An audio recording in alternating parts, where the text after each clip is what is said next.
ओम नमो भगवते वासुदेवाय. सार्थ सुबोध ज्ञानेश्वरी. लेखन व वाचन सौ मनीषा भास्कर अभ्यंकर, महाराष्ट्र, मिरज 416410. अध्याय 13वा. क्षेत्र क्षेत्रज्ञ योग. ज्ञानलक्षण भाग 44. अध्यात्म ज्ञानाचं नित्यत्व. ओव्या आहेत 615 ते 623. भगवंतांनी 11व्या श्लोकात ज्ञानी मनुष्याची शेवटची 2 महत्वाची लक्षणं सांगितली आहेत. त्याचे विवेचन ज्ञानदेव करत आहेत. तरी परमात्मा ऐसे जे एक वस्तू असे, ते जया दिसे ज्ञानास्तव.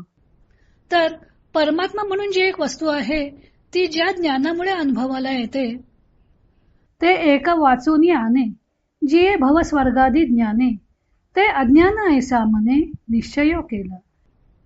त्या अध्यात्म ज्ञाना वाचून जी स्वर्ग व संसारासंबंधीची ज्ञाने आहेत ती अज्ञाने आहेत असा जो मनाने निश्चय करतो. स्वर्गा जाणे हे सांडी, भवविषयी कान झाडी, दे अध्यात्म ज्ञानी बुडी सद्भावाची.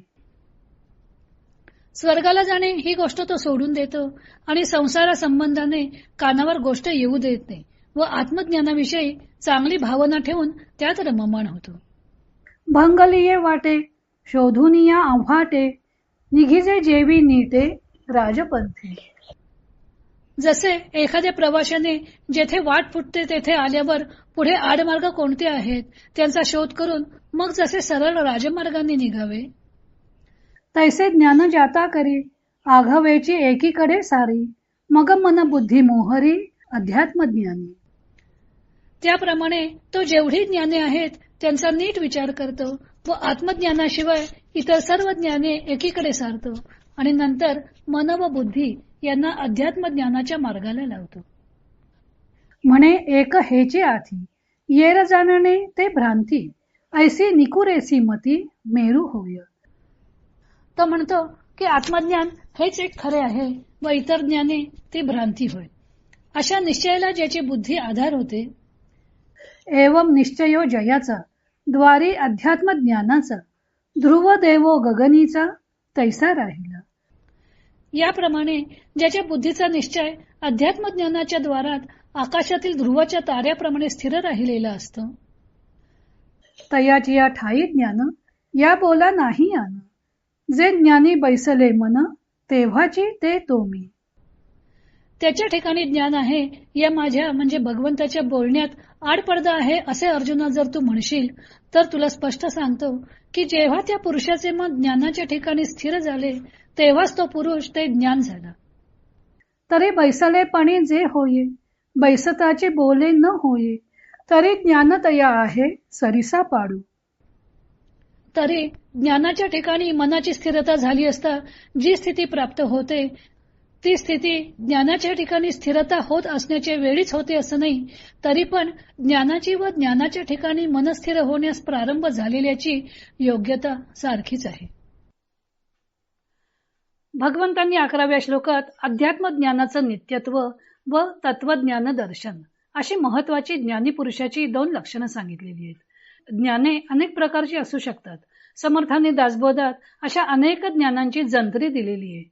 भूत भविष्य वर्तमान जाणणे, अनेक प्रकारच्या विद्या शिकणे, अनेक व्यवसाय, नाना प्रकारच्या प्राण्यांची, धातूंची, रत्नांची, पाषाणांची, वाद्यांची, जमिनीची परीक्षा करणं, असे अनेक विषय ज्ञान या सदरात मोडत असले तरी हे काही खरं ज्ञान नाही. समर्थ सांगतात, ऐक ज्ञानाचे लक्षण, ज्ञान म्हणजे आत्मज्ञान, पहावे आपणासी आपण या नाव ज्ञान. ज्ञान म्हणजे आत्मज्ञान. परमात्मा हा मुख्य देव असून आपले स्वरूप म्हणजे परमात्म्याचाच अंश आहे हे जाणणे म्हणजे ज्ञान. ज्ञानदेवही भगवंतांच्या मुखानं सांगतात की त्या सर्व ज्ञानामध्ये अध्यात्मज्ञान हे श्रेष्ठ ज्ञान आहे. अध्यात्मज्ञानमध्ये अधिक आत्म अधिक ज्ञान असे शब्द आहेत. अर्थ आहे आत्मस्वरूप विषयक ज्ञान.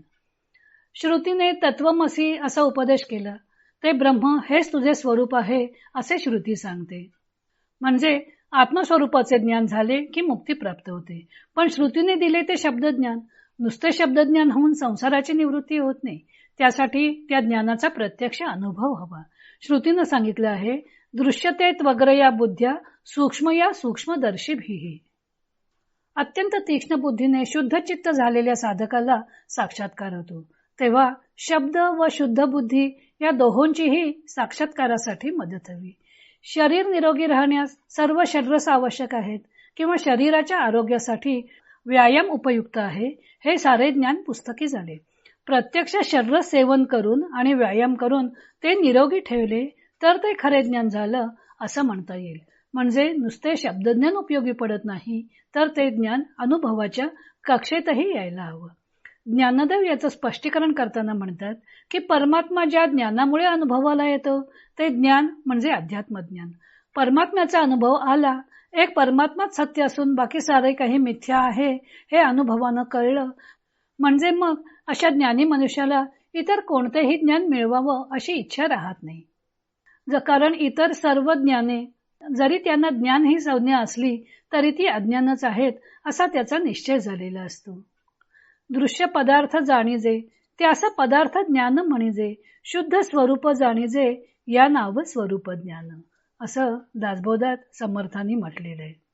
ही गोष्ट लक्षात घेऊन ज्ञानी मनुष्य स्वर्गात जाण्याची इच्छा करत नाही. ज्ञानदेव प्रवासाच्या दृष्टांतानं ही गोष्ट स्पष्ट करतात. प्रवासी प्रवासाला निघाला की त्याच्या पुढे अनेक मार्ग असतात, पण आपल्याला ज्या ठिकाणी जायचं आहे त्यासाठी त्या अनेक मार्गातील कोणता मार्ग योग्य आहे त्याची माहिती करून घेऊन तो नेमका मार्ग पकडतो व आपला प्रवास चालू ठेवतो. योग्य मार्गाने निघाल्यावर अंती तो गंतव्यस्थानी पोचणारच. त्याप्रमाणे ज्ञानी मनुष्य सुद्धा आत्मस्वरूपाचे ज्ञान हेच खरे ज्ञान आहे ते विवेकाने ठरवतो आणि इतर सर्व ज्ञाने बाजूला सारून तो अध्यात्म ज्ञानाचा राजमार्ग पकडतो. कारण त्याला हे कळलेलं असतं की इतर सर्व ज्ञाने ही संसारासंबंधी व स्वर्गासंबंधी असतात, त्यामुळे ती प्रपंचासारखीच भ्रांती उत्पन्न करणारी असतात. वेदांनी जरी स्वर्गाचं वर्णन केलं असलं तरी ती ही मृत्यूलोकासारखी एक भोगभूमी आहे हे त्याला कळलेलं असतं. फक्त इहलौकी दुःख मिश्रित सुख उपभोगायला मिळतं, तर स्वर्गात केवळ सुख भोगायला मिळतं. असं जरी असलं तरी स्वर्गातील सुख पुण्याचा साठा असेपर्यंतच भोगता येतं व तो साठा संपला की मृत्यू लोकात ढकलून दिलं जातं. त्यामुळे तो आपल्याला हे तत्वमसी महावाक्याच्या उपदेशाने जे ज्ञान होते तेच खरे ज्ञान आहे हे दृढपणे धरतो. हा त्याचा निश्चय ढळत नाही. हा त्याचा निश्चय आकाशात एकेच ठिकाणी स्थिर राहणाऱ्या ध्रुवताऱ्याप्रमाणे असतो. तो त्याच ज्ञानात बुडी मारून राहतो, स्वर्गादी ज्ञानांच्या मागे लागत नाही. ज्ञानदेवांचे श्रीकृष्ण सांगतात की माझं बोलणं हे आडवळणाचं नाही. ज्ञान करून घेण्याची इच्छा निर्माण झाली की असे प्रयत्न केले जातातच व साधक अंतिम गंतव्यस्थान गाठतोच आणि ज्ञानरूप होतो. ज्ञानदेव आणखी एक गोष्ट स्पष्ट करतात की ज्या ज्ञानी मनुष्यास आपणास काहीच ज्ञान झालं नाही असं वाटतं तोच खरा ज्ञानी. जर त्याला आपण ज्ञानी आहोत असं वाटत असलं तर तो तसे सांगत असला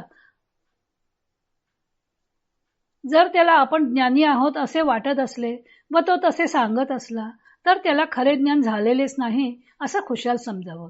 कारण ज्ञानी मी ज्ञानी असे वेगळेपणे सांगायला उरतच नाही, तो परमतत्वाशी एकरूपच झालेला असतो. ज्ञान व अज्ञान या सापेक्ष गोष्टी आहेत. अज्ञान आहे म्हणून ज्ञान आहे. अज्ञानालाच जर सत्यत्व नसेल तर ज्ञानालाही राहणार नाही. सहावे महाभूत नाही म्हणून सहावे ज्ञानेंद्रियही नाही.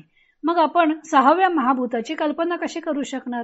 तेव्हा अशा ज्ञानी मनुष्याच्या बाबतीत इतकंच म्हणता येतं की तो ज्ञान व अज्ञान दोन्ही पोटात घालून स्वरूपी विलसत असतो. पुढे तत्वज्ञानार्थ दर्शनम या ज्ञानलक्षणाचे ज्ञानदेवांनी केलेले विवरण आपण उद्या पाहू.